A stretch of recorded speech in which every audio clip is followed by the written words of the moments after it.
இப்போதைக்கு இந்த இடத்துல 2 சிலேப்பியும் ஒரே சமயத்தில் மாட்டுனுச்சு. எனக்கு இப்போ மீன் நிறையா தெரியுது. ஓடிடுச்சு. நம்ம எந்திரிக்காமல் உள்ளே ஓடிடுச்சு. இப்போ வந்துடும் பாருங்க. இதை வந்துருச்சுங்க. ஒரு மீன் வந்து கடிச்சிக்கிட்டு இருக்குது. முதல்ல 2 மீன் மாட்டுருந்துச்சு டக்குன்னு. இப்போ ஒன்று கடிச்சிக்கிட்டு இருக்குது. இன்னொன்று மாட்டு தானேன்னு பார்ப்போம். ஒன்று மாட்டிச்சுன்னு நினைக்கிறேன். இன்னொரு மீன் பக்கத்தில் வந்துக்கிட்டு இருக்குது. அதுவும் வந்து மாட்டுமா? ஒன்று மாட்டிடுச்சிங்க. இன்னொன்று பக்கத்தில் வந்து அந்த மாட்டிடுச்சு. இன்னொன்று கடிச்சிருச்சு. ஆனால் மாட்டிடுச்சு அண்ணன் தெரில. ஐயோ மாட்டினது ஒன்றும் ஓடிடுச்சு. பாருங்க வருதுங்க, கூட்டமாக இருக்குங்க மீன்லாம். கடிக்குதுங்க.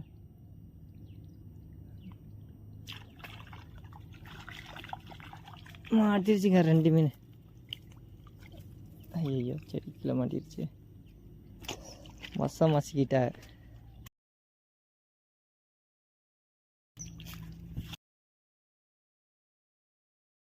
நீ கெண்டெல்லாம் கடந்து பார்த்து போயிட்டு